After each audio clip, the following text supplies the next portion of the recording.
Boa noite, igreja, que a paz esteja com todos, amém? Glória a Deus, mais uma noite na presença do Senhor, bem-vindos à casa do nosso Deus, a esse momento em que nós temos a oportunidade de entregar esse início de semana, o dia de hoje, e a nossa vida, a nossa casa, a nossa família, pedindo para que Ele faça a vontade dEle acima de tudo, amém? Que nessa primeira oração você possa convidar ao Senhor para Ele estar aí do seu lado, recebendo a tua adoração, o teu louvor, a tua oração, o teu pedido, o teu clamor, que Ele venha fazer a vontade dEle, em nome de Jesus, amém? Santo Deus, Pai Todo-Poderoso, em nome de Jesus, Senhor, eu quero te agradecer por mais uma noite na tua presença, mais uma oportunidade que nós temos de estar aqui diante da tua casa, ó Pai, diante dos teus átrios para render louvores a ti, ó Pai. Que o Senhor venha fazer a tua vontade no nosso meio, que tudo seja feito para te glorificar e que a tua mão esteja sendo repousada sobre cada um de nós nessa noite. Fala conosco, Senhor, estamos ansiosos para ouvir a tua voz e que tudo seja, Senhor, conforme o teu querer, conforme a tua unção, em nome de Jesus, amém? Aplauda o Senhor, vamos louvar ao nosso Deus, aleluia!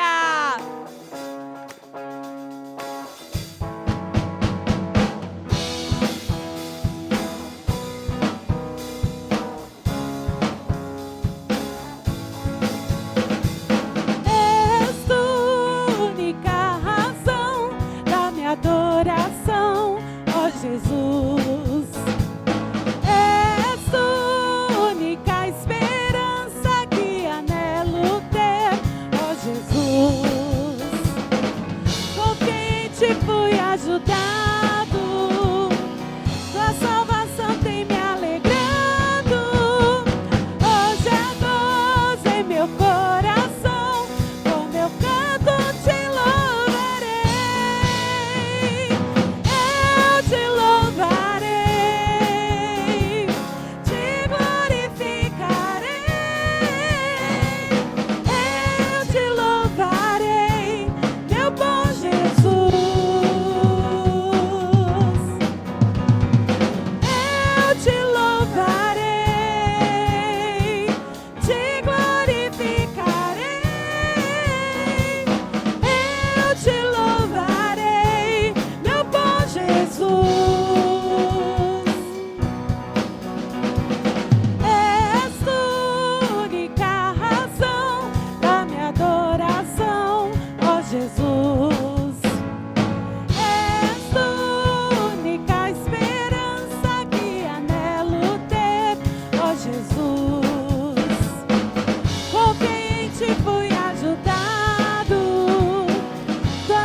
Exaltando a nossa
nosso maior amor.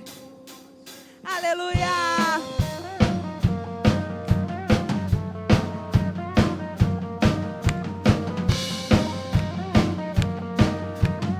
Ele nos atraiu pela tua doce presença. Ele nos tirou das trevas e nos transportou para a luz. Aleluia!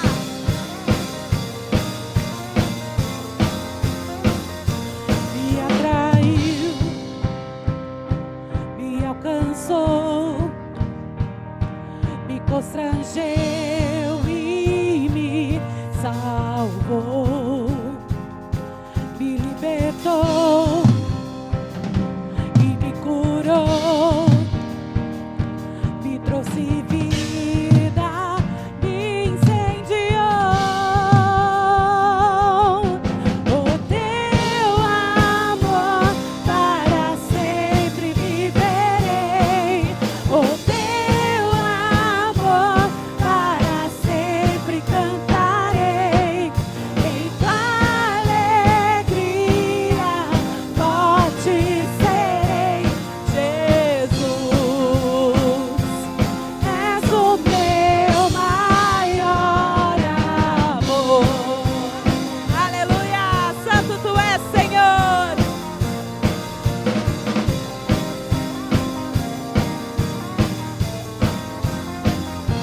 Me atraiu, me alcançou, me constrangeu e me salvou, me libertou e me curou, me trouxe vida, me incendiou.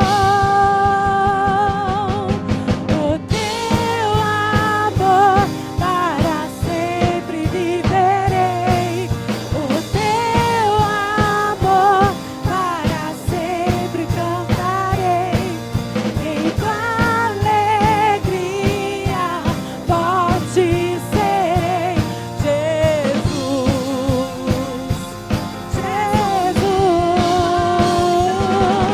o teu amor para sempre viverei. O teu amor para sempre cantarei. Em tua alegria forte serei. Jesus,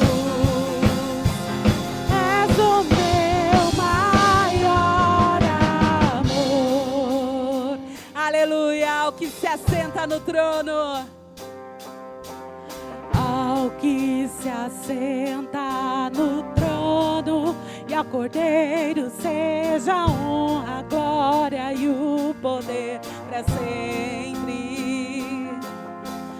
Ao que se assenta no trono e ao Cordeiro seja a honra, a glória e o poder para sempre. Ao que se assenta no trono e ao Cordeiro seja a honra, a glória e o poder para sempre. Ao que se assenta no trono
assim como nós o amamos, Ele nos ama.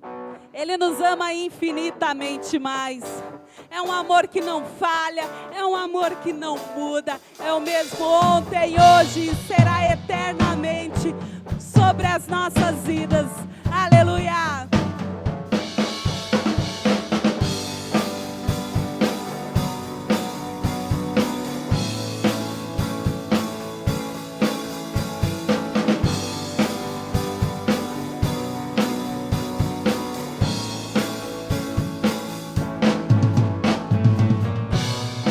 Nada vai me separar,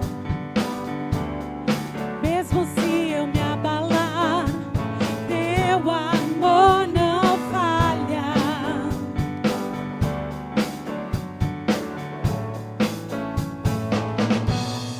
Mesmo sem merecer, tua graça se derrama sobre mim. Teu amor não falha.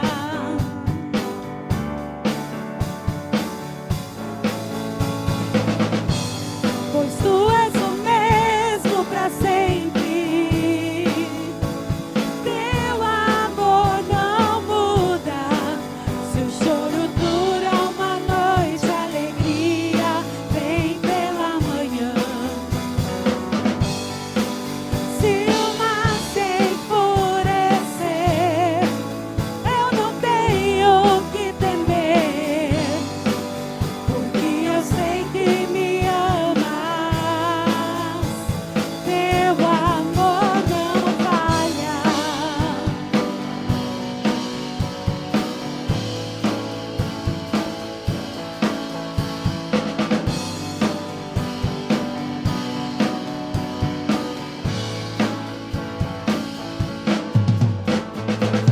Se o vento é forte e profundo o mar, tua presença vem me amparar. Teu amor não falha.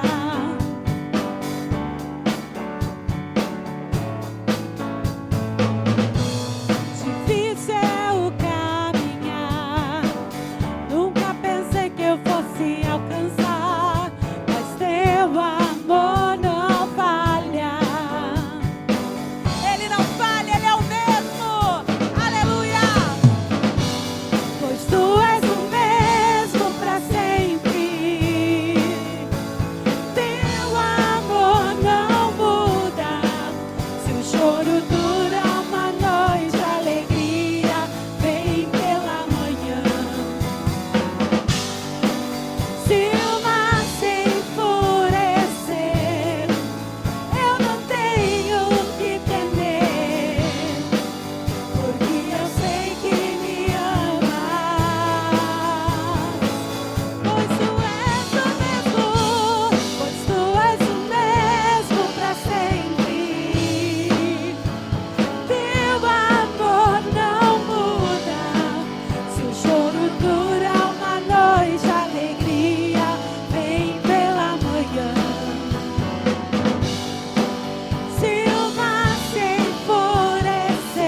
irmãos podem se assentar. E por esse amor que não falha e não muda, nós podemos descansar. Nele nós temos a confiança de um dia melhor, de um novo amanhã, de que mesmo depois da tempestade vem a bonança. Simplesmente pelo fato de que Ele tem o controle de todas as coisas, no céu, na terra e debaixo da terra. Aleluia. Cobre-me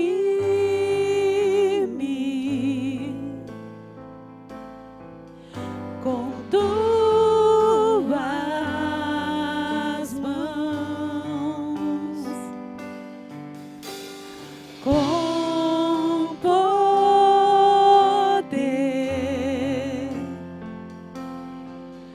vem me esconder, Senhor. Se o trovão e o mar se erguendo vem, sobre a tempestade eu voarei, sobre as águas tu também és rei. Descansarei, pois sei que és Deus. A promessa do Senhor sempre estará ali para aqueles que o amam e o buscam. Aleluia. Minha alma está segura em ti. Sabes bem que em Cristo firme está. Se o trovão e o mar se erguendo vem, sobre a tempestade eu voarei, sobre as águas tu também és rei. Descansarei, pois sei que és Deus. Se o trovão e o mar se erguendo vem, sobre a tempestade eu voarei, sobre as águas tu também és rei. Descansarei, pois sei que és Deus. Aplauda e glorifica o nome santo do Senhor.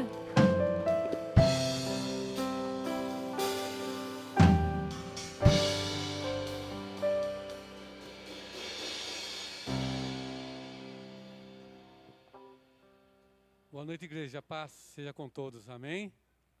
Nesse momento nós vamos consagrar a Deus os dízimos e as ofertas, né, dando continuidade ao nosso louvor a Deus. Então, se você vai entregar a sua oferta, o seu dízimo, convido você a segurar na sua mão.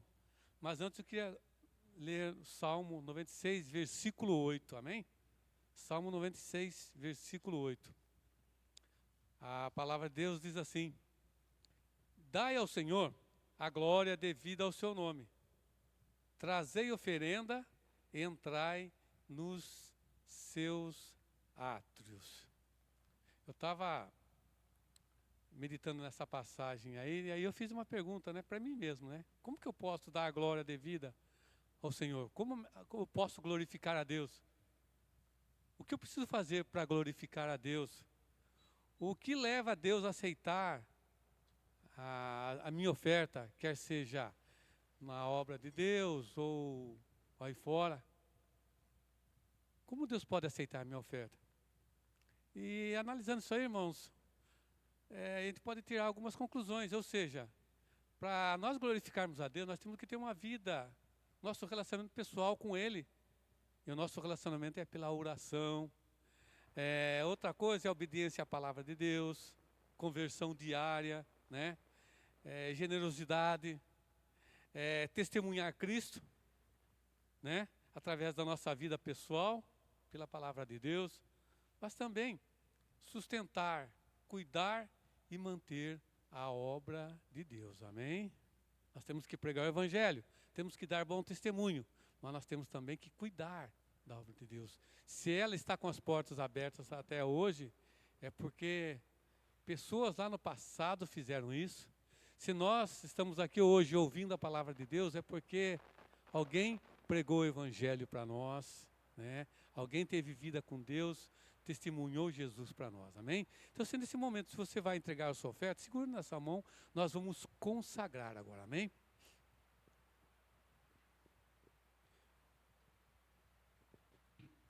Senhor amado, em nome de Jesus, primeiramente queremos te agradecer, porque nós estamos aqui na tua casa, Senhor. O Senhor nos deu condições físicas, emocionais e espirituais para estarmos aqui. Nós queremos, Pai, aliás, já estamos te louvando através dos hinos, mas queremos continuar te louvando, entregando na tua casa a oferta, o nosso dízimo, para sustento, para a manutenção da tua igreja, Senhor. Obrigado por isso, Senhor. Mas queremos também te pedir que abençoe a cada irmão que está ofertando, Pai, que está entregando o dízimo, Senhor. Abençoa cada um, Pai, que todas as suas necessidades venham ser supridas em todas as áreas da sua vida. É em nome de Jesus que nós pedimos, Senhor, e é em nome dele que nós agradecemos. Amém e amém. Se você vai ofertar, convido você a vir aqui à frente.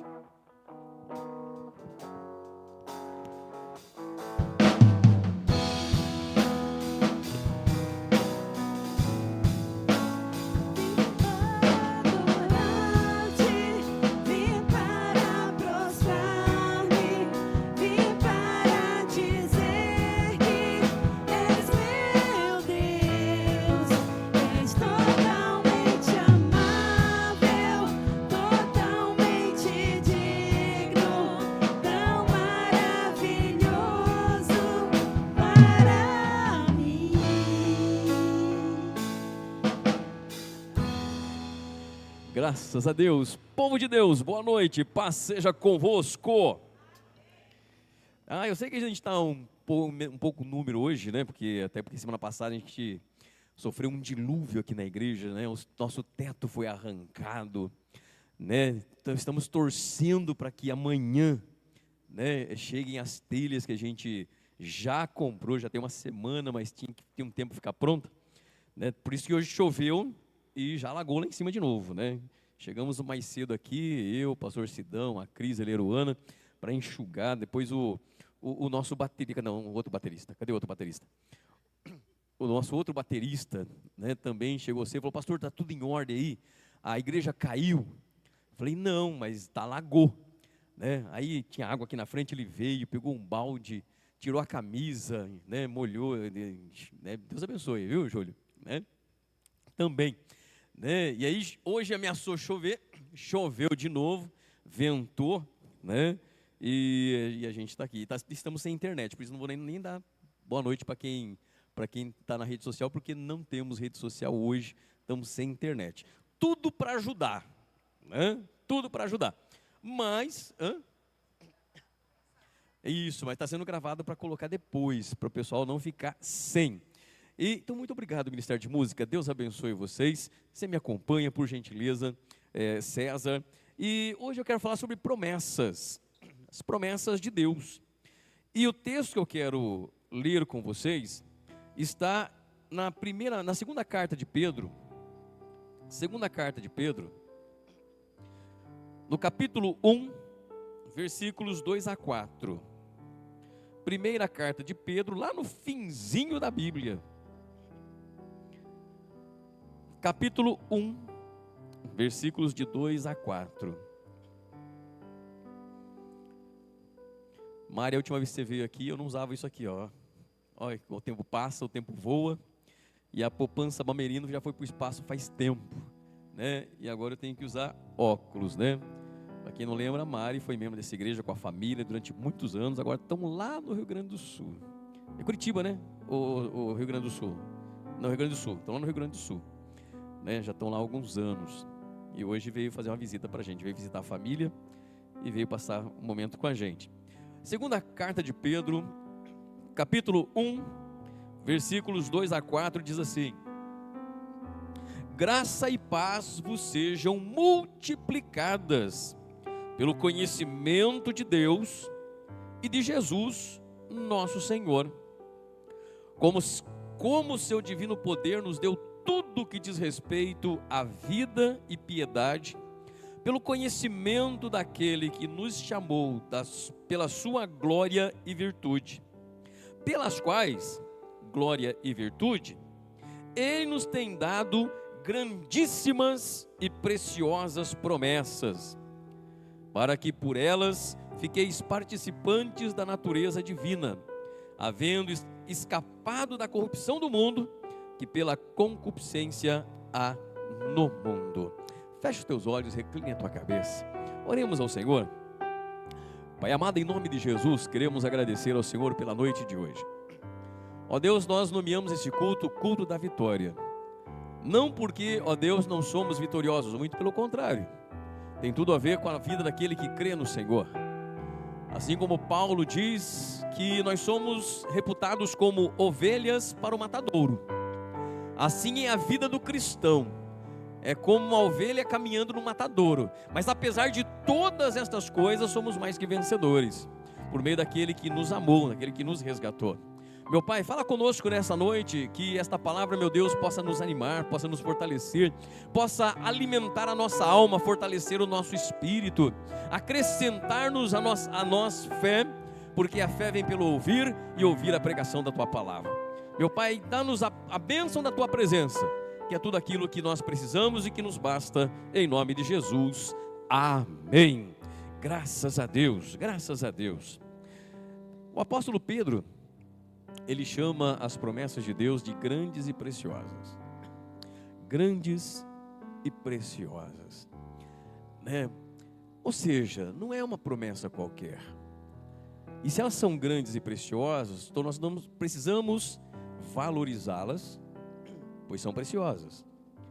E precisamos enaltecê-las, porque são grandiosas na nossa vida. E são elas que devem nortear a nossa vida, as nossas escolhas. É a partir delas que nós devemos trilhar a nossa vida, né? Trilhar o nosso caminho, escolher as melhores opções, sem levar em conta vantagens pessoais, mas sim a glória dele.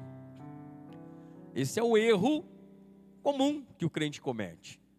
É tomar decisões tendo como base vantagens pessoais mais do que a glória de Deus, colocando as vantagens pessoais sobre aquilo que traz glória para Deus. E aí nós invertemos, né?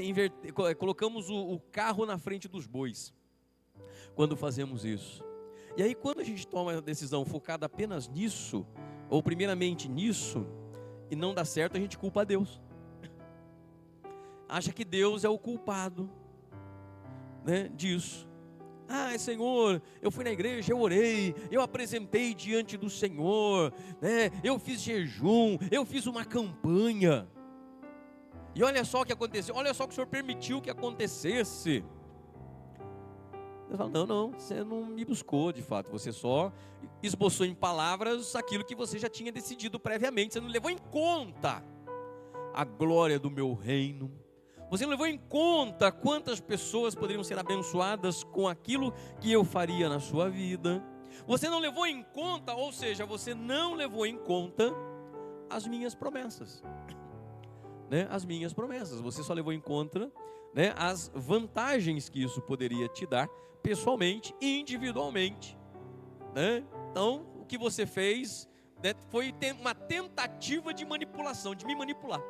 Achar que fazer jejum, campanha na igreja, né, e orar como você nunca orou na vida, né, seria motivo de me constranger, de me comprar. E não é assim que funciona, né? E não é assim que as coisas funcionam, não é assim que as coisas caminham. Se atente mais para minhas promessas. É basicamente, né, aquilo que a palavra de Deus ela nos ensina, porque as promessas deles estão disponíveis, né, a todo aquele que nele, para ser desfrutada e para vincular as promessas, né, aos seus planos e aos seus decretos, né? As promessas de Deus, elas estão vinculadas diretamente nos planos e nos decretos dele, que são maiores do que a nossa vida como indivíduo. Por isso, quando Deus nos abençoa, quando sintonizamos a nossa vontade com a vontade dele, então a bênção de Deus que vem sobre a nossa vida, ela nos enriquece, não acrescentam dores, sofrimento, e ainda por cima atinge, alcançam outras pessoas. Outras pessoas são alcançadas, outras pessoas são abençoadas na nossa vida quando a gente, né, entende isso na nossa vida. Então nós precisamos crer, viver todos os dias debaixo das promessas de Deus. Pastor, como é que a gente faz isso? Conhecendo, meditando, aplicando. Conforme eu vou conhecendo as promessas de Deus, isso aqui é uma promessa de Deus. Tento saber se aquela promessa tem a sua validade para os dias de hoje. Há promessas que são pontuais, temporais, né? Há promessas que já se cumpriram, né? Há algumas promessas que já se cumpriram. Eu tenho que saber isso, né? Ou se é uma profecia, uma promessa, aliás, uma promessa universal, geral, atemporal. Entendi que é uma promessa atemporal, é uma promessa para a minha vida nos dias de hoje. Paira sobre a igreja esta promessa, então eu preciso aprendê-la, entendê-la, né? Colocar dentro da minha vida, meditar sobre ela, sobre o seu significado, para que eu possa, na hora de tomar uma decisão, ver se essa promessa cabe naquele momento, para tomar uma decisão. Senhor, há uma promessa em cima dessa decisão que eu quero tomar. Como isso pode trazer glórias e louvores ao teu nome? Como isso pode trazer glória e virtude para a minha vida? Onde isso pode me transformar para que eu possa crescer, para que eu possa ser mais maduro, mais madura? Como essa promessa vai influenciar a minha vida, de alguma forma e de alguma maneira? Porque Pedro está falando que as promessas de Deus, ela nos livra da destruição, da corrupção, ou seja, da degeneração, né? De ter uma vida que vai se degenerando, se desgastando, se destruindo, para uma vida que traz salvação, que traz glória, que traz virtude. Porque é isso que ele vai dizer. Eu vou voltar a ela ao final, quando ele diz assim: pelas quais glória e virtude, ele nos tem dado grandíssimas e preciosas promessas, para que, por meio delas, das promessas, fiqueis participantes da natureza divina, havendo escapado da corrupção que pela concupiscência há no mundo, né? Salvado da corrupção da concupiscência que há no mundo. Ou seja, corrupção aqui não é no sentido político, né? É no sentido de algo que se acaba, algo que se desgasta, algo que vai se destruindo, algo que vai se deteriorando, né? É nesse sentido, né, que é a corrupção, né? O Aristóteles tem uma obra chamada da geração e da corrupção. Basicamente é o quê? Do nascimento à morte, né? Falando sobre a vida, né? Eles não chamavam do nascimento à morte, mas sim da geração e da corrupção, né? Um ser nasce, cresce, reproduz e vai se corrompendo até chegar à morte. Então é no sentido não só de uma corrupção física, né? Não se trata somente do corpo físico, mas sim de uma vida que vai se se desestruturando, uma vida que vai se desfazendo, não só física, mas mental, emocional e espiritualmente, né? Então as promessas de Deus nos livram dessa situação, né? dessa deterioração. Então por que as promessas de Deus são preciosas? 5 coisas que eu quero partilhar com vocês. Primeiro, elas são preciosas por causa da origem. Por causa da origem. Essas promessas não foram homens que fizeram, foi Deus. Mas hoje a gente tem dificuldade em acreditar em promessas por causa dos homens. Por causa de tantas promessas que as pessoas não cumprem, né? Eu não estou falando somente de promessa política, né? Os políticos são os mentirosos por excelência. Mas pessoas que nos cercam, que o tempo todo estão nos prometendo coisas que não vão cumprir. Hoje a gente não acredita, né? A gente tem tão pouca confiança em promessa, que se alguém combina com a gente uma coisa, a gente começa a mandar mensagem antes para saber se a pessoa vai cumprir com aquilo que ela prometeu. Vamos supor, você marcou de ir em algum lugar. Será que a pessoa vai mesmo? Deixa eu mandar uma mensagem para ela. Viu, fulano, você vai mesmo? Nossa, não está visualizando. Deixa eu ligar. E agora, será que vai ou não vai? Aí eu fico pronto, já vou sair, chego lá, e a pessoa avisa que não está. Então a gente tem dificuldade hoje de acreditar em promessas. Então quando a gente associa a promessa a algo não confiável, a gente também começa a duvidar das promessas de Deus. A gente começa a duvidar da promessa. Mas será que a promessa de Deus também vai se cumprir na minha vida? Será que eu preciso lembrar Deus que Ele tem promessas? Irmãos, Pedro chama as promessas de Deus de preciosas justamente porque a origem não é humana. A origem não é humana. O Antigo Testamento fala e reitera que Deus não é homem para mentir, nem filho do homem para se arrepender. Tendo dito, fará; tendo prometido, realizará. Elas são preciosas, elas são grandiosas na nossa vida, porque quem faz é Deus. Porque a promessa, ela revela caráter. Ela revela caráter. Se uma pessoa que promete e não cumpre, ela não é tida como um exemplo de caráter. Ela não é tida como uma pessoa de caráter. Ela, viu, não confia naquela pessoa não, viu? Porque ela fala, mas não cumpre não o que ela fala. Ela não tem caráter.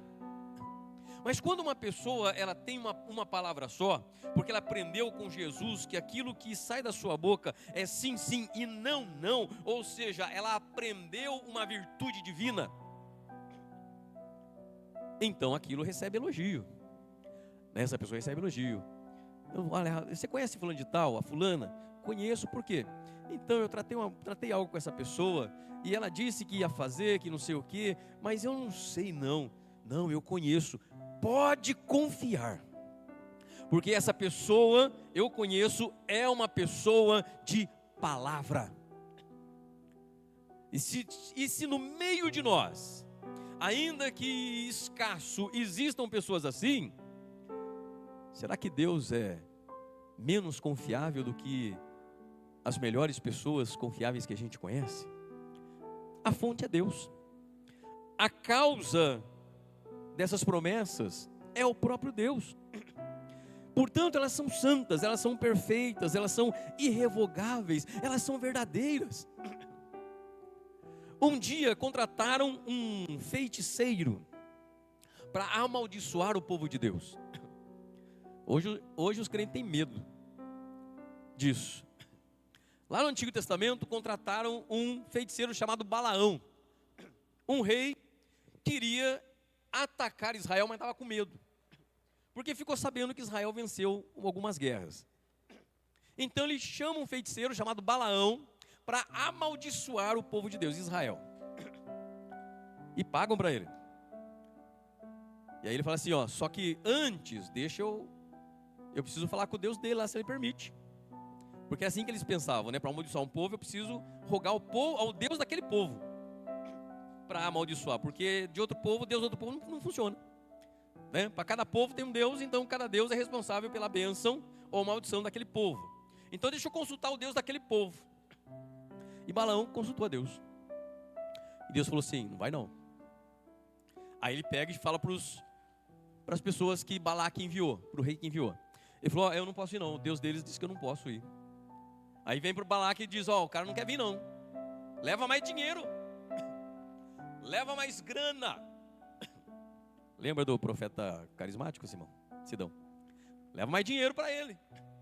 Né? Todo homem tem um preço. E aí levaram mais dinheiro. Ele falou, deixa eu conversar com Deus de novo. E Deus falou, dessa vez você vai. Mas você só vai falar o que eu quiser que você fale. Tá bom. E aí ele vai, ele aceita a grana, vai lá. E Balaque diz, então agora amaldiçoa, vamos subir no monte. Vamos sacrificar um carneiro, um cordeiro, um boi, vamos sacrificar um bicho. E depois então, eu vou tentar amaldiçoar. E ao fazer isso, quando o Balaão tentava amaldiçoar, sabe o que saía da boca dele? Que o Senhor abençoe esta nação, que o Senhor os faça prosperar, que faça os inimigos se prostrarem diante dos seus pés. E o Balaque disse, meu amigo, eu paguei caro para você amaldiçoar e não abençoar. E ele disse, sabe o que é? É que eu não posso amaldiçoar a quem Deus abençoou. Pois aqueles que Deus prometeu abençoar, eu e ninguém pode revogar. E hoje eu vejo crente com medo. Ai, as coisas não estão dando certo para mim. Aí vai procurar esses feiticeiros que se diz evangélico, para dizer para eles que é macumba. Ai, bem que eu desconfiava. Deve ser aquela minha vizinha invejosa que mexe com essas coisas erradas. Deve ser ela, né? Por isso que minha vida está assim. Eu falo, meu Deus do céu, se aquele povo que não tinha Cristo, se aquele povo que não tinha o Espírito Santo, em todos, na nação, descia sobre profetas, sacerdotes, reis, e depois voltava, depois saía, vinha, usava e saía. O povo que tem Cristo que disse que nos protege, um povo que tem a luz do Espírito que lhes dá poder, acredita mais no poder do diabo do que na promessa de Deus sobre a sua vida de proteção? Porque todo aquele que é nascido de Deus, o maligno não toca. 1 João. Porque todo aquele que é nascido de Deus, o maligno não toca. A não ser que não é nascido de Deus, aí tudo bem. Não, pastor, eu venho na igreja, mas eu não sou convertido ainda. Eu ainda não quero Jesus de fato. Eu ainda não quero me adequar a esse reino de Deus. Eu ainda não tenho esse prazer, essa vontade. Então, eu ainda não tenho, né? Eu ainda não nasci de novo. E eu tenho consciência disso. Então, tá bom. Então, vamos ver se... Né? Então, a gente vai fazer uma oração para expulsar o maligno da sua vida. Então, a gente ora. Só que, ele vai embora, pode voltar, tá? Não há garantia de que ele vai e não volte mais. Né? Pode ser que ele volte, porque Jesus falou, se você, né, se o espírito mal sai da vida de uma pessoa e vai procurar outro lugar e não acha, ele volta para espiar onde saiu. Por quê? Porque ele já conhece a casa, ele já sabe, ele já morou ali. Só que ele vê que a casa está bonita, adornada, limpinha e não tem ninguém habitando. Só que aí ele volta e faz uma festa rave, ele traz mais um punhado com ele.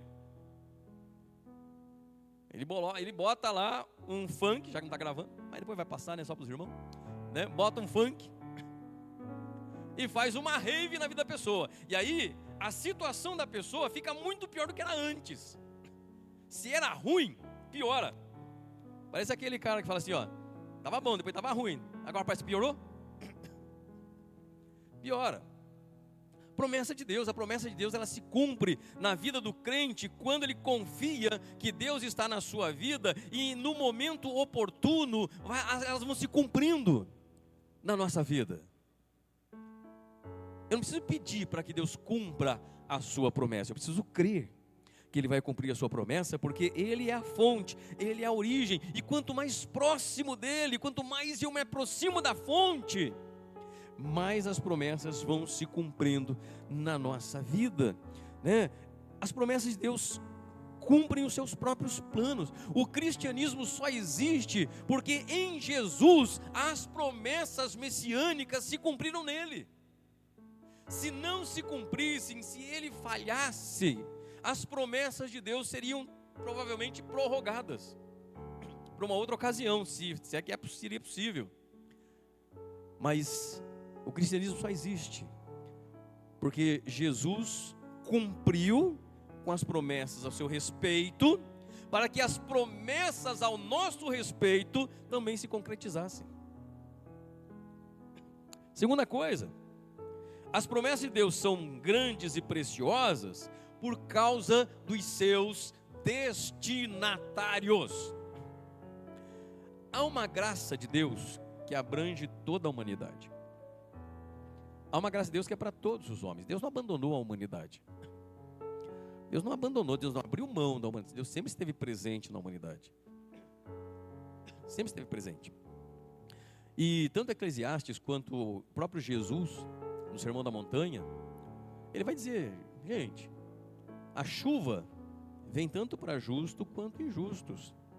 Assim como o sol, ele brilha tanto para puros quanto para imundos.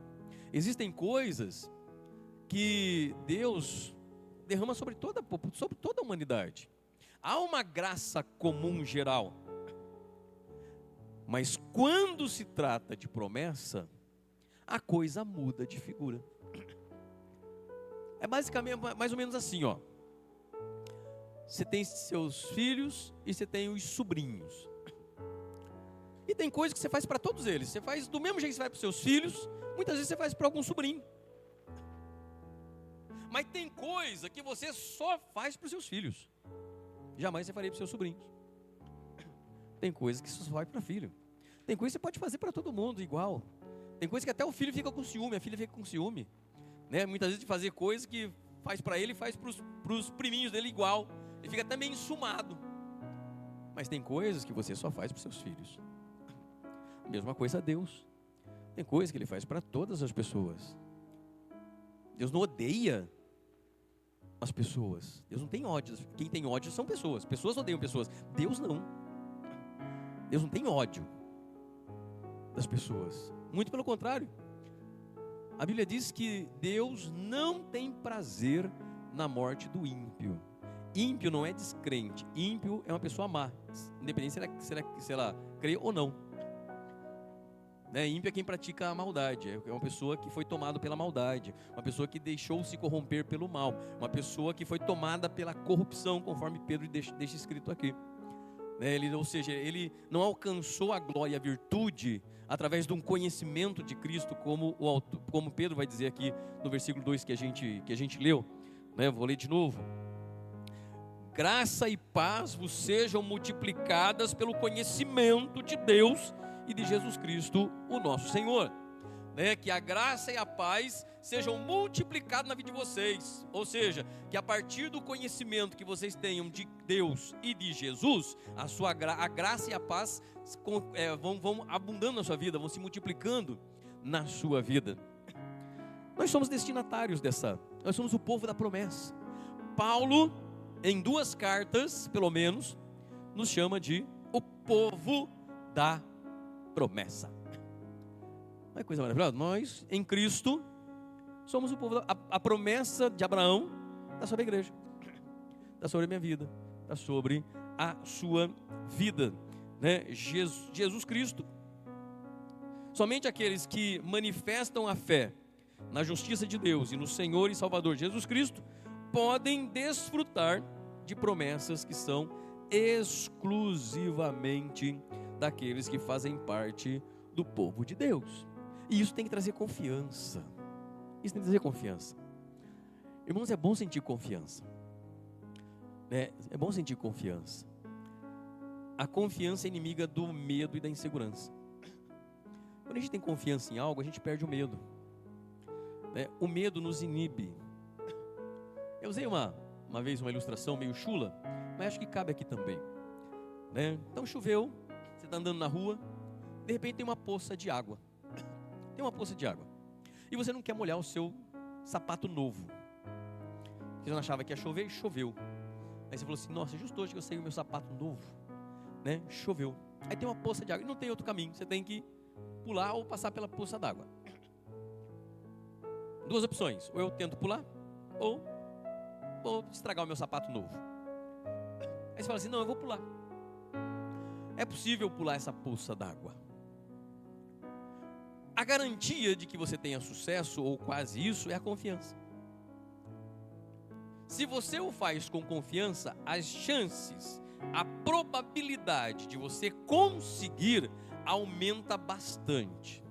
Mas se você estiver inseguro ou insegura, se você não tiver confiança, as chances de você pisar na poça vão aumentar grandemente. Se você tem confiança, fala assim, quer saber? Seja o que Deus quiser, sujar, sujou. Você se sente mais confiante, então você vai com segurança. Por quê? Porque para você não importa então se der certo ou não. Se der certo é lucro, se não der certo é o que ia acontecer mesmo. Agora, se você for assim, não sei se eu vou conseguir. Será que eu consigo? Aí você começa a ficar hesitante. E se você hesita, vai pisar na poça. E se não escorregar, cair de bunda na poça d'água. Confiança. Quando a gente confia na promessa de Deus, é como pular essa poça d'água. Deus está na minha vida. Deus está comigo. O caminho é esse. Eu não posso me desviar desse caminho. É esse caminho que Deus quer que eu trilhe. Tem uma poça d'água. Mas se Deus quer que eu esteja trilhando esse caminho, ou Ele me ajuda a pular a poça d'água, ou se eu escorregar e cair, Ele me levanta. Então existem somente essas duas opções. Ou eu consigo com a ajuda dele, ou eu consigo com a ajuda dele de outro jeito. Ou ele me dá um empurrãozinho, ou ele vai me levantar. Mas eu vou atravessar de qualquer jeito, de qualquer maneira. Então você fica mais confiante, né? Então as chances das coisas acontecerem vão aumentando, né? Vão aumentando.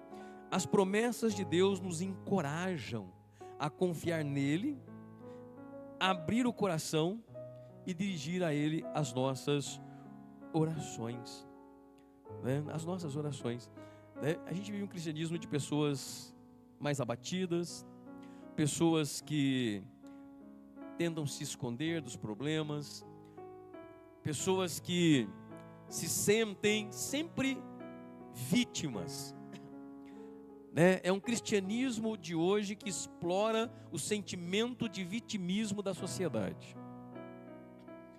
né? O que é o sentimento de vitimismo? É quando a gente acha que toda coisa ruim que nos acontece é por causa de algo externo a nós, né? É alguma coisa externa a nós, seja ela material, humana ou espiritual, né? Não, eu estou assim porque mudou, por causa do presidente. E por causa disso aconteceu isso na minha vida. Às vezes não tem nenhuma conexão, né, nenhuma relação direta. Ah, não, isso está acontecendo na minha vida. Briguei com meu marido, briguei com a minha esposa, porque a minha vizinha, ela mexe com coisa errada. Não é porque houve um desentendimento por causa de uma situação que eu não soube lidar, ou que o meu cônjuge não soube lidar. Não, a culpa de eu ter brigado com o meu cônjuge é por causa da vizinha que me acordou a 1h da manhã varrendo a casa. E como nenhuma pessoa em sã juízo varre a casa a 1h da manhã, ela está fazendo bruxaria para mim. Eu estou usando esse exemplo porque foi uma moça do caixa do mercado que disse isso para mim. Só que não era por causa do brigo com o marido. Ela não lembra o problema que ela falou que estava vivendo, né, conversando com ela, né? Aí ela começou a falar de Jesus, e aí eu fui falando também o evangeliquez, né, o evangelicanês, né, que é a nossa linguagem, né, que a gente fala evangelicalês, né, e aí ela já percebeu que eu era, né, que eu era do movimento da fé. Aí quando estava passando minha compra, ela falou, você acredita que eu estou passando uma situação, acho que é financeira. Eu estou passando uma situação, eu nunca passei por uma situação assim na vida. E eu estou desconfiada. Deus vai revelar para mim que é minha vizinha. Falei, verdade. Mas o que ela fez? Ela emprestou dinheiro seu, emprestou cartão de crédito e não pagou. O que ela fez? Você acredita que era mais de meia-noite, eu acordei, o barulho dela varrendo a casa? Eu falei, acho que ela está assistindo muito Harry Potter. Não, porque ninguém varre a casa nessa hora. Eu falei, eu nem sabia que tinha hora para varrer a casa. Pensei, então eu estou pensando, ela falando, estou pensando. Falei, nossa, eu não sabia. Tudo bem que eu realmente, né, hoje eu não varro a casa em momento algum, né? Mas eu não sabia que tinha horário, né, para varrer, né? Falei, eu não sabia, vai saber, né? Que acho que a vassoura não funciona em determinados horários. Não, ela está varrendo. E falaram para mim que quem varre de madrugada é porque está fazendo trabalho de bruxaria. Eu falei, ao invés de ela estar bruxa, varrer, não seria mais interessante ela voar sobre a casa da pessoa e jogar, sei lá, alguma coisa, do que varrer?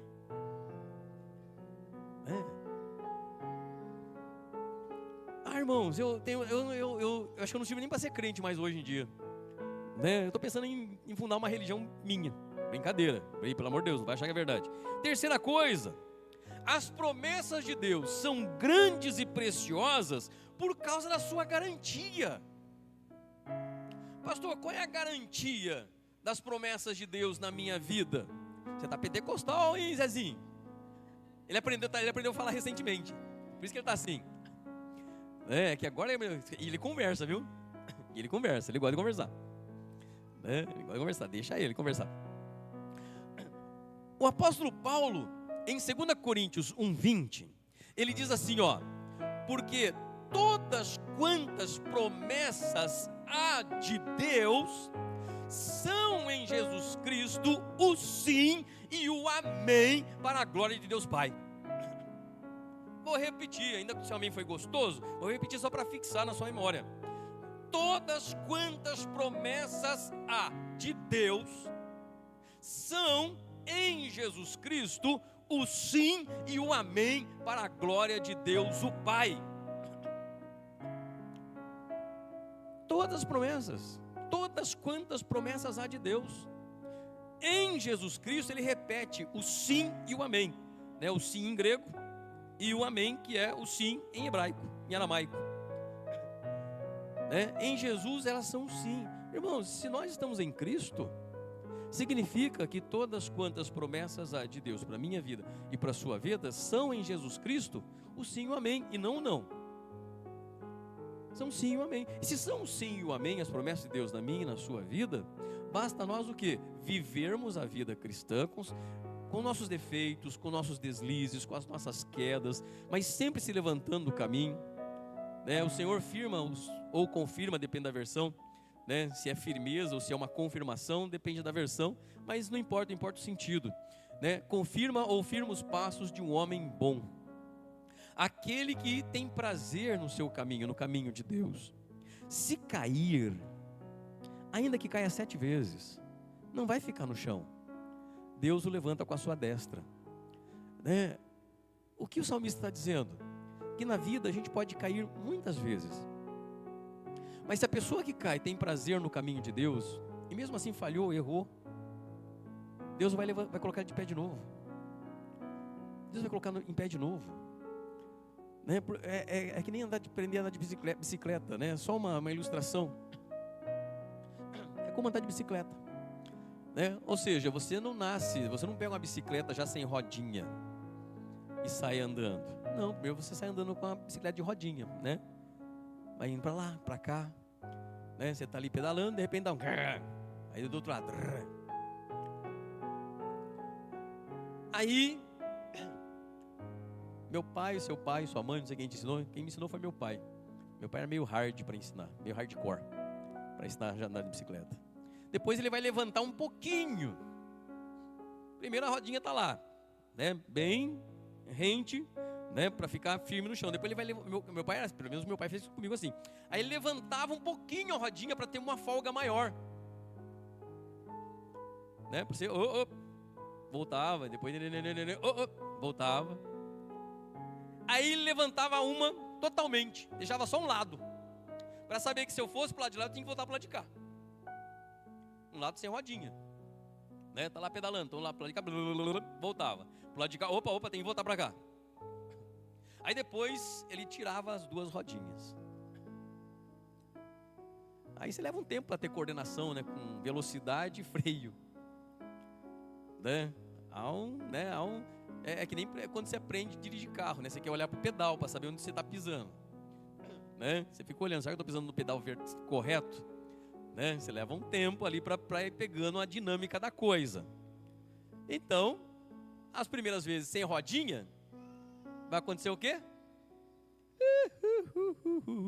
Puf. Tombo. Eu levei muito tombo.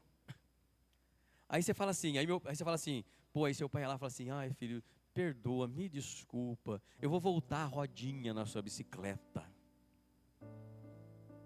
Pai, meu joelho está ralado, meu cotovelo está ralado. Não tem problema, em casa a mãe bota mertolate. Né? Hoje, para quem não sabe, né? Hoje, vai falar, mas por quê? Né? Porque o mertolate de hoje, para mim, não tem validade. Não presta, acho que nem cura aquilo lá. Né? O mertolate de hoje, ele nem tem aquela pazinha satânica. Não tem. E tem o sprayzinho também. Mas o último que eu comprei, ele tinha só o negocinho, mas sem a palhinha, sem aquela redinha. Era só o canudinho lá, né? Que você puxava e depois esfregava no ralado. E eu falei, tá, mas não arde, acho que ele tá vencido, né?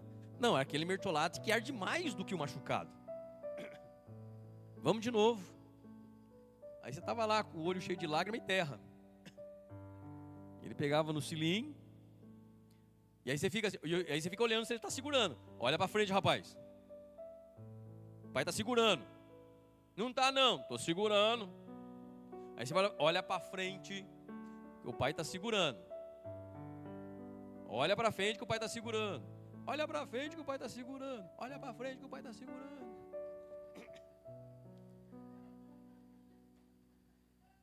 E aí você faz o quê? Você está lá, você está pedalando.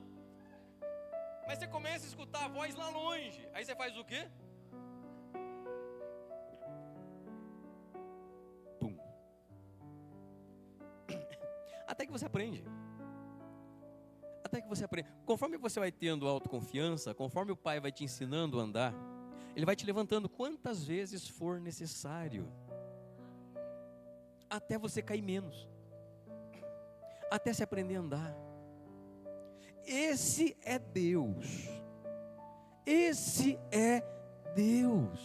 Ele vai te levantando 7 vezes. Significa cair 7 vezes. Por mais que você se esborrache completamente, né? Não é o cair literal, é um cair simbólico, né? Por mais que você completamente caia, 7 é a perfeição. E pode ser tanto a perfeição do erro, né, do que dá errado, né, que deu perfeitamente errado. Mas se você está no caminho, se você é uma pessoa que busca fazer o bem, é uma pessoa que tem prazer no caminho da retidão, Deus vai colocando você em pé, porque Ele tem promessa, e a promessa tem garantia, né, e a garantia é Jesus. Quarta coisa, elas são preciosas porque são infalíveis. As promessas de Deus não podem falhar. Não pode falhar, né? Elas não falham, diz Josué, no capítulo 21, verso 45. As promessas de Deus não falham. Por quê? Porque Ele tem zelo para fazê-las cumprir na nossa vida. Ele tem zelo, né, para cumprir tudo aquilo que Ele nos falou. E através da sua promessa, Deus revela um traço de caráter dEle, que é um traço de caráter extraordinário, que é o quê? Bondade. Nos Salmos, você vai ler muitas vezes Salmos dizendo, porque o Senhor é bom. Deus é bom. O Salmo 23, bondade e misericórdia me seguirão todos os dias da minha vida, até o dia que eu vou habitar com Ele para sempre. Bondade, né? Revela a sua bondade. A bondade é traço de caráter. Deixa eu contar uma historinha, né, sobre a bondade de Deus. Lá na época dos reis, lá na época da Idade Média, um rei tinha um súdito, muito devoto, muito cristão. E esse súdito tinha uma frase que ele repetia sempre quando podia, que era: Deus é bom. Deus é bom. Qualquer coisa que acontecia, fosse positiva, fosse negativa, ele dizia: Deus é bom, Deus é bom. E um dia o rei foi para uma caçada, foi caçar javali, né? Então tinha o esporte de caçar javali. E o rei foi caçar javali. E o servo estava junto. E aí conseguiu abater um javali, só que na hora que ele achou que o javali já estava meio inerte, ele foi dar o golpe de misericórdia, o javali mordeu, arrancou o dedinho da mão dele. Mordeu a mão dele e arrancou o dedinho. Né? Aí veio alguém, já enfaixou a mão dele, né, ensanguentada. Não tinha esse negócio de costurar de volta. E o servo chegou para o rei e disse: Rei, não fica assim não, Deus é bom. Aí o rei, com a dor na mão, ao dedo arrancado, ele falou: prenda esse rapaz aí, prenda ele e deixa ele preso. Na hora do nervoso, mandou prender aquele servo. Aí teve um outro momento em que o rei foi fazer uma caçada e ele foi mais longe do que o normal, dentro da floresta. E ele foi preso por uma tribo indígena. Uma tribo indígena pegou ele e quem estava com ele. E essa tribo tinha por costume sacrificar as pessoas que eles tinham conseguido pegar, prender, sacrificar essas pessoas aos seus deuses. Era um costume deles. Pegou alguém, o prisioneiro ia ser sacrificado aos seus deuses. Só que o sacrifício tinha que passar por uma inspeção. E uma das características, né, um dos critérios para sacrificar, né, alguém aos seus deuses era que a pessoa fosse perfeita. Perfeita. E aí, na hora que chegou no rei, chutou o rei para fora e disse: esse não serve, porque faltava o dedinho da mão. E o rei voltou para o palácio, todo estrupiado, arranhado, mas voltou para o palácio vivo. E aí depois que chegou no palácio, são e salvo, foi cuidado, ele pediu para que soltasse aquele servo. E depois daquele servo ser tomado banho, trocado a roupa, para poder se apresentar diante do rei novamente, no seu ofício, o rei olhou para ele e disse: olha, Deus é bom. Deus é bom. Você tinha razão. Porque se não fosse por esse dedinho que eu falo, por esse dedinho, se não fosse por esse dedo, companheiro, eu tinha morrido. E aí o rei olhou para ele e falou o seguinte: mas se Deus é bom, por que eu te prendi? Ele falou: porque se o senhor não tivesse me prendido, eu estava junto com o senhor e eu seria o sacrifício. Essa ilustração é só para dizer que as coisas que Deus faz não tem equívocos. Deus não se equivoca nas coisas. Por isso que Paulo, ele diz que todas as coisas cooperam para o nosso bem, para aqueles que foram chamados segundo o seu propósito. Para quem foi chamado segundo o propósito, ou seja, para quem vive as promessas de Deus na sua vida, porque já tem Cristo, tem um propósito na vida. E Paulo diz para todas as pessoas, tudo o que acontece na vida delas, acontece para o bem. Até as coisas ruins. Até as coisas ruins. Lembra da história de José, do Egito? Vendido pelos irmãos como escravo. Pegaram suas roupas, rasgaram, sujaram de sangue de animal e disseram para o pai que tinha sido morto por um animal selvagem e venderam ele como escravo no Egito. Foi parar na prisão, acusado falsamente de tentativa de estupro pela esposa do seu senhor. Revela os sonhos de 2 homens, um que seria morto, um que seria vivo. E depois de 2 anos o faraó tem um sonho, e um daqueles que sobreviveu lembrou do José e falou para o rei, porque ninguém sabia decifrar o sonho que ele teve, que estava o perturbando, das vacas gordas e magras. E ele fala, tem um hebreu preso, e ele revela sonhos. O Deus dele mostra as coisas. Então chamem ele. E trouxeram José, ele conta o sonho, e José revela o sonho, né? Anos de fartura e anos de escassez, e dá uma solução para aquilo. O rei fica encantado com ele, manda que lhe desse um banho, que o vestisse como um egípcio, que lhe desse o selo real de autoridade, que abaixo do rei ele mandaria. E nos anos de fome, a sua família está lá em Canaã, passando fome, sem saber, nunca mais tiveram notícia dele, nem ele da família. Mas ficaram sabendo que no Egito tinha comida. É o único lugar que tinha comida. E Jacó pede então para os irmãos descer para comprar comida. José era garoto, era adolescente. Agora José já é um homem, já tem família, já tem filhos. Ele não tem mais os traços judeus, que é deixar a barba grande, né, o cabelo um pouco, né, as pontas do cabelo, né, grande. Cabelo curto, mas as pontas grandes. Ele não tinha aquelas feições, ele não tinha a roupa. Agora é um homem adulto. Então os irmãos não conhecem José, mas José reconhece os irmãos. E depois de algumas situações desesperadoras, porque José faz com que eles se passem por ladrões, e depois ao final José se revela a eles, dizendo, não, tudo bem, fui eu que escondi a taça no meio da comida, só para provar vocês. Eu sou José, que vocês me venderam quando era garoto aqui para o Egito. E os irmãos se ajoelham, cumprindo a promessa, a profecia, o sonho. Se ajoelham pedindo perdão para ele, de joelhos. Ele disse, não precisa se ajoelhar não. Sabe por quê? Vocês intentaram o mal contra mim. Vocês quiseram o meu mal. Mas Deus transformou o mal de vocês em bem. E agora eu posso salvar vocês e a família de vocês. Todas as coisas cooperam para o bem daqueles que amam a Deus. José era um homem que amava a Deus. José foi vendido para um súdito de Faraó, uma pessoa importante de Faraó, Potifar, né, um eunuco do rei. E começou a trabalhar para o eunuco do rei, ele começou a prosperar. Por quê? Diz Gênesis, porque Deus era com José.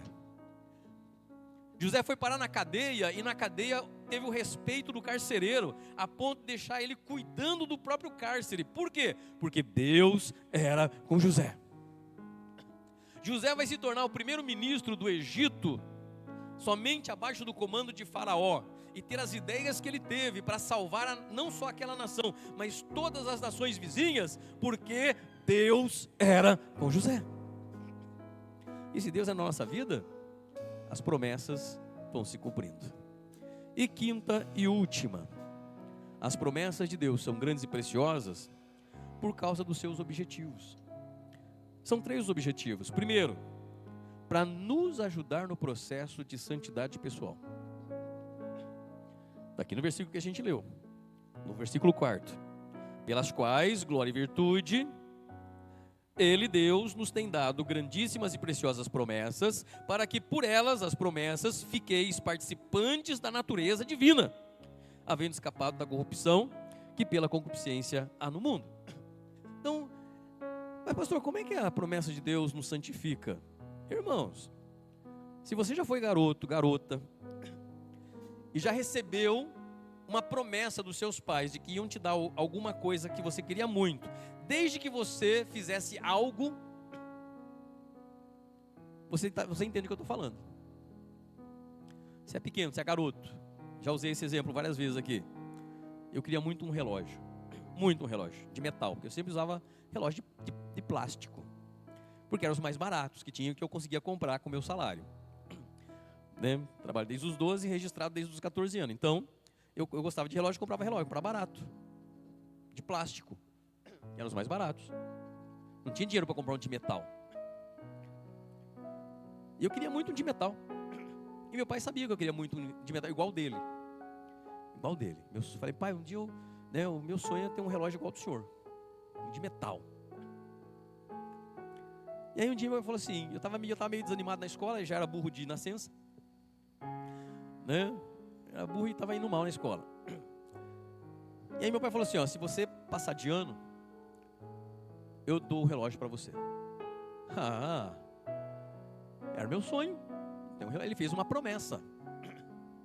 Ele não falou assim, ó, eu vou te dar um relógio para você estudar mais. Se você estudar mais, eu te dou um relógio. Ele me deu uma promessa. Ele não me deu um relógio. Mas ele me deu uma promessa de que ele cumpriria com aquilo se eu fizesse algo em troca. E eu fiz isso. Estudei algumas matérias. Como a gente não tem adolescente aqui, estudante, colei em outras. Porque eu queria o relógio. E tinha coisa que eu não entendi, então, eu queria o relógio. Tudo bem, depois eu tive que correr atrás. Assim é de Deus. Se eu começo a entender que Deus tem promessa para a minha vida, e cada promessa tem uma condição para que se realize, então eu faço o quê? Eu começo a realizar aquilo. No começo, como eu disse para vocês, algumas matérias eu estudava, que eu sabia melhor, que eu gostava, outras eu colava. Só que, para fazer cola, você tem que ler. Para fazer uma boa cola, você tem que ler várias vezes. Para conseguir fazer um resumo, para você lembrar na hora, para ter para ter ali um insight daquilo. Então você tinha que resumir aquilo, portanto você tinha que entender aquilo para poder resumir, para na hora que você tivesse acesso àquilo, lembrar daquilo outro. Resultado, na hora das provas, eu já não precisava mais da cola. Por quê? Porque eu tinha que estudar para fazer a cola. Para fazer uma cola boa, tinha que fazer o estudo. Com Deus, em alguns momentos a gente tenta trapacear, como eu disse lá no começo. A gente tenta trapacear com Deus, tenta constranger Deus como se fosse possível, tá? Não é, Tenta comover Deus. No começo a gente tenta dar uma... Não, porque se o Senhor fizer isso, aí então eu faço aquilo. Nunca fez. Nunca fez. E aí, mas ele promete para Deus que fará, se Deus fizer a parte dele primeiro. Então a gente começa a ver que não dá certo, não funciona. A gente vai ficando com raiva de Deus. A gente sabe que no fundo é a gente que está querendo forçar a situação, mas a gente fica com raiva de Deus. Até o ponto que a ficha cai. Ou eu entro na linha de fato, ou eu sou honesto com Ele, ou então eu vou continuar quebrando a cara. Então é melhor submeter. Só que aí quando você submete a Deus e você, a princípio, fazendo as coisas meio a contragosto, mas quando a promessa de Deus se cumpre, aquele contragosto começa a diminuir. E você começa a ter cada vez mais prazer. Por quê? Porque você vê o benefício. Deus nunca sai ganhando. Não é Deus que sai ganhando. Quando a gente obedece, não é Deus que sai ganhando. Aliás, Deus, se a gente fosse pegar uma relação entre duas pessoas humanas, Deus sempre sairia no prejuízo. Por quê? Porque ele entrou é como se fosse uma sociedade onde só uma pessoa entrasse com recurso. Não, eu estou abrindo uma empresa, já abri a empresa, já comprei todo o equipamento, já comprei o barracão, já mobiliei e eu quero você como sócio. E você não precisa entrar com nada, a não ser com vontade de trabalhar. É isso que Deus está nos convidando. E eu te faço uma promessa: se você trabalhar bem, se você se esforçar, é meio a meio. Se você me ajudar a fazer a coisa virar, é 50-50. E aí, topa? Mas não é só topar de boca para fora. Vai ter que fazer a parte que lhe cabe. Se não fizer, eu rompo agora. No contrato vai estar assim. E aí? É o que Deus quer. Primeiro, processo de santificação. Segundo, nos ajudar com os problemas diários da vida. Irmão, se eu conheço a promessa de Deus para uma determinada área da minha vida, coloco ela em prática, né? Sabendo que essa promessa vai se cumprir, isso vai me ajudar a lidar com as coisas da vida. Pô, Deus tem uma promessa nessa área, mas para que ele se cumpra eu preciso fazer isso, isso, isso e isso. Preciso aprender como é que eu aplico isso dentro da minha realidade. E vou colocando, e vou aprendendo, e vou pedindo orientação dele. Isso vai orientando a nossa vida. Terceiro e último objetivo, né, das causas, nos incentiva a uma vida de oração, né, nos incentiva a orar. Irmãos, quando Deus começa a cumprir a promessa dele na nossa vida, opa, eu preciso me aproximar dessa pessoa. E como é que a gente se aproxima de alguém? Conhecendo. E como é que a gente conhece alguém? Falando, conversando. É conversando que a gente estabelece intimidade com as pessoas. Como você conheceu os seus melhores amigos? Do nada, sem conversa, telepatia. Ou começa com uma conversa, perguntando o nome. Ah, como é que você chama? Ah, eu me chamo fulano, e você? Ciclano, muito prazer. Pô, sabe quando o espírito bate? Gostei de você, eu também, vamos sair. Vamos na volta, o que você gosta? Ah, eu gosto de cinema, vamos assistir, o que você gosta de assistir? Ah, eu gosto de assistir filme de super-herói. Marvel de ser, é Marvel, ainda bem, então tá bom, tamo ligado, tamo junto. Cadê o Zé? Vai ficar bravo. Né? Eu também, vamos assistir, vamos. Aí vai, assiste, vamos dar um lanche, vamos. Aí começa a conversar sobre a vida, começa a pegar informação. Fala, cara, sabe que eu gostei de você? Eu também gostei de você. E o que você acha de a gente juntar a família? Pra gente conhecer a família. E você vai se aproximando, né? Aí você vão ter, aí quando a gente vira muito amigo, né? Aí vem os desentendimentos.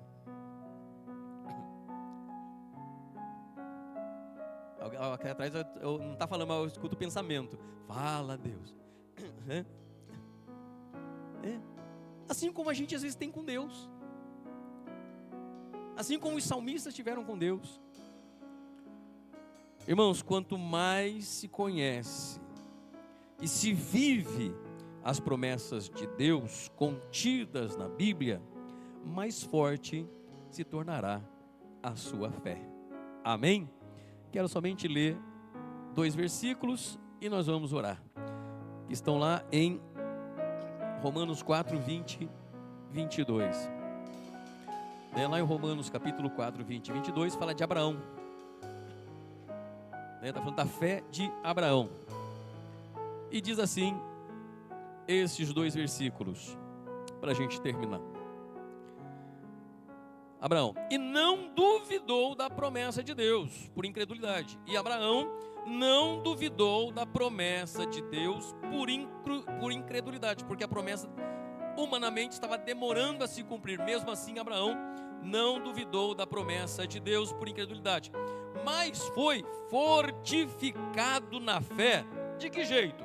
Dando glórias a Deus e estando certíssimo de que o que ele tinha prometido também era fiel para cumprir. Se coloque de pé. Eu quero orar com você nesta noite. Com você, por você e com você nesta noite. Por que nós somos vitoriosos apesar de situações negativas? Porque nós temos a promessa de Deus na nossa vida. Não é a situação que determina quem eu sou. Não é uma situação ruim que determina quem eu sou. O que determina quem eu sou é a minha confiança em Deus. Por isso que Paulo diz que na época dele, a vida do crente era como uma ovelha indo para o matadouro. Na época em que ele viveu, a vida do crente era como uma ovelha indo para o matadouro. Mas o que Paulo diz para essas ovelhas indo para o matadouro?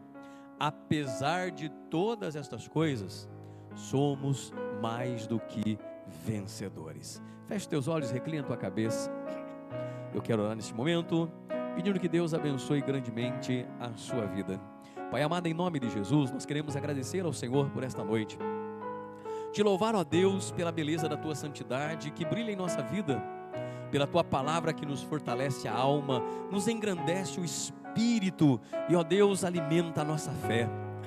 Pai amado, em nome de Jesus, nós oramos nesta noite baseado em Suas promessas. Grandes e poderosas são Suas promessas, disse o apóstolo Pedro.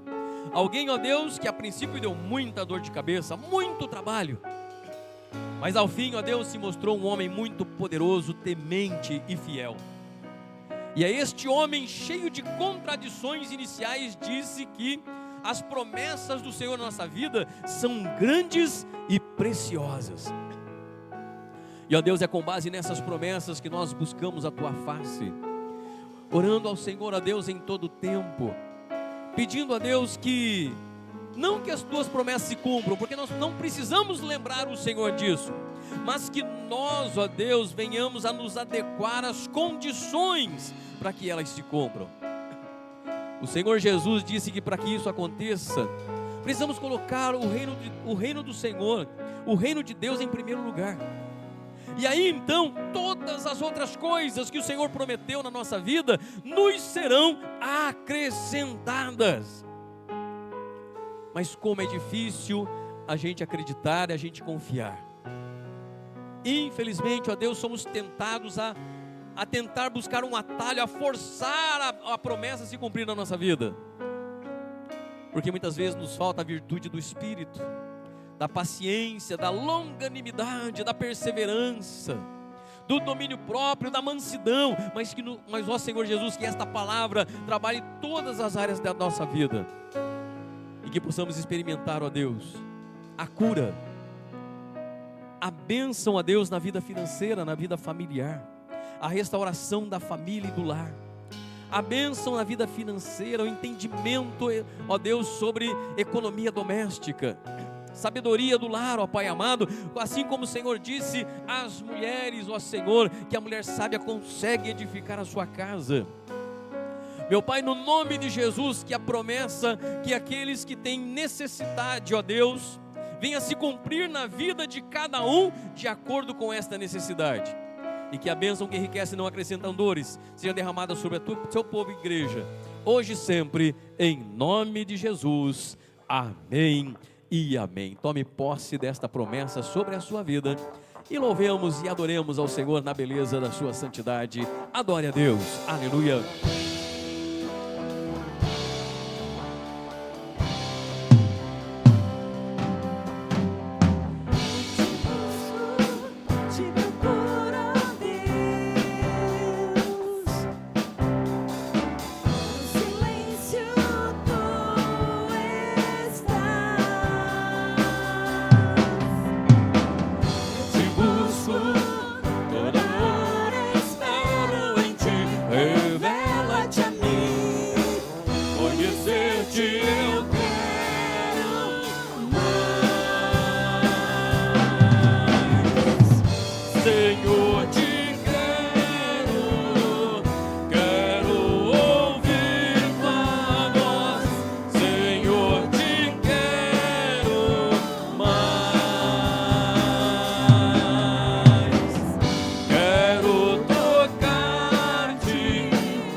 Aplaude e glorifique ao nome do Senhor Jesus. Graças a Deus, pastor Sidney, por gentileza, venha fazer as honras para a gente.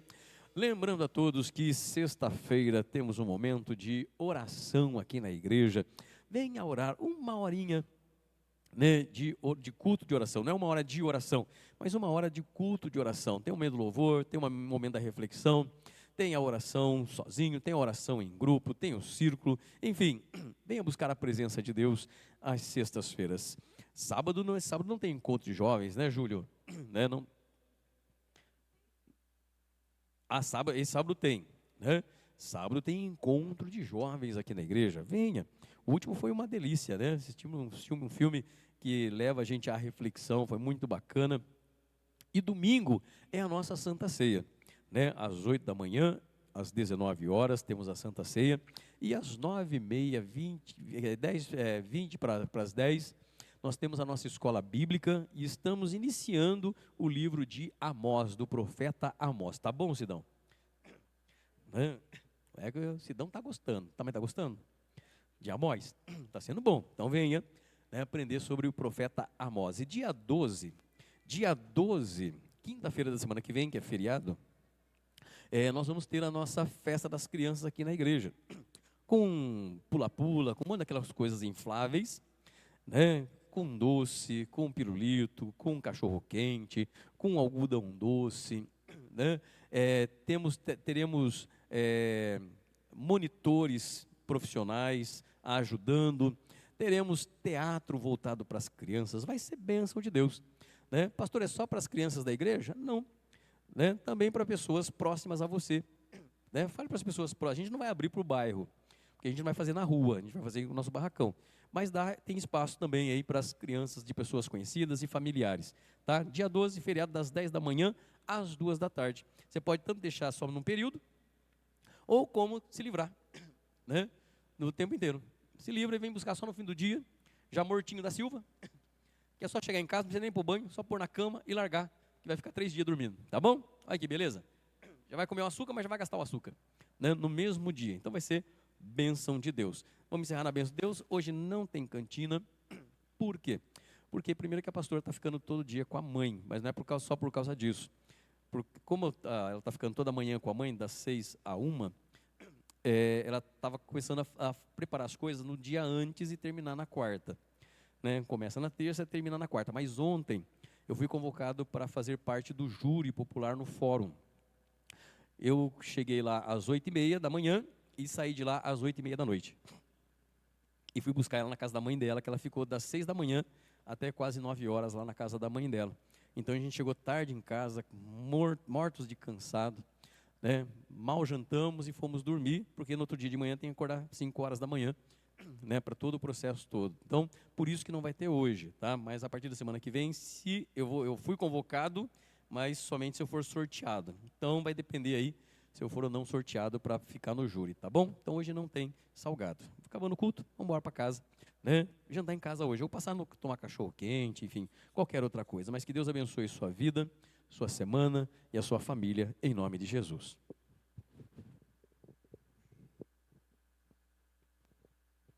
Paz seja convosco. Glória a Deus. Oremos. Pai, muito obrigado, Senhor, pela Tua palavra ministrada no nosso coração. Neste momento nós clamamos por aqueles que estão necessitados, Pai, de uma cura, de uma libertação. Lembramos sempre do Biba, Senhor, que cicatrize aqueles pés. Oh, Deus, vai visitá-lo lá no seu lar, no leito, Senhor, trazendo cura, libertação. A mãe da pastora Cristina, a mãe da Sergiane, e todos aqueles que estiverem, Pai, enfermos, precisando de uma atuação Tua para que possam levantar do leito, Senhor. Também abençoa o Teu povo, Senhor amado, aqueles que estão aqui, aqueles que não puderam estar, Senhor, por alguma dificuldade, que a Tua graça os alcance, Senhor amado, em nome de Jesus, e que Tu cuide do Teu povo também voltando para o lar, uma madrugada abençoada, um dia de trabalho abençoado, para a glória do Teu nome, é a nossa oração, e agradecendo em nome de Jesus, amém e amém. Que a graça de Deus Pai, o amor do Filho e as doces consolações do Espírito Santo esteja conosco e conosco permaneça para todo sempre. Amém? Deus abençoe, vá em paz.